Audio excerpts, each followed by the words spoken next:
আমি বলেছিলাম না আমাকে আপনি 24 ঘন্টা আটকে রাখতে পারবেন না? ডেফিনেটলি রাখবো। সবার পছন্দের শীর্ষে থাকা দুনিয়া টাকার গোলাম প্রতিনিয়ত একের পর এক চমক দিয়ে যাচ্ছে। ধারাবাহিকটির পরিচালক নিয়ে আসছে একের পর এক ধামাকা। দর্শকেরা যেভাবে ধারাবাহিকটিকে পছন্দ করছে, তেমনি পরিচালকও তাদের মনের মতো গল্প নিয়ে ধরা দিচ্ছে। দর্শকেরা যেমন টানটান উত্তেজনা পর্ব দেখতে চায়, তেমনি পরিচালকও তাদের উপহার দিচ্ছে তেমনি পর্ব। এবার তো পরিচালকের সামনে এসেছে ভক্তদের প্রশংসার জোয়ার। কেননা শেহজাদ চৌধুরী যে হিংস্রবাঘ, তাকে যে কোনো পক্ষেই জেলে আটকে রাখা সম্ভব নয়।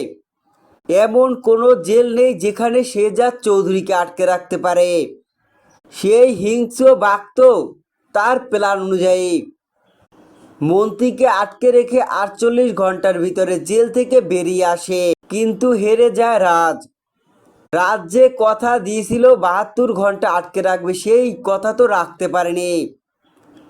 অর্ধ উলঙ্গ হয়ে রাজ সবার সামনে ঘুরে বেড়ায়।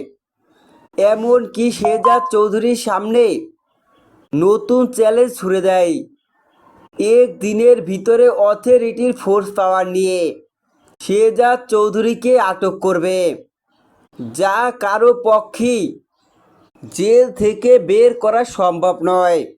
সেই পাওয়ার নিয়েই রাজ গ্রেপ্তার করবে শেহজাদ চৌধুরীকে। তখনই দেখা যায় শেহজাদ চৌধুরী হিংস্র হয়ে ওঠে। তার হাতে থাকা ফোন বের করে রাজের দিকে তাক করে, রাজকে শেষ করে দেওয়ার জন্য। এমনকি রাজও তার পিস্তল বের করে শেহজাদ চৌধুরীর দিকে তাক করে। দুজনেই প্রচণ্ড হিংস্র হয়ে ওঠে।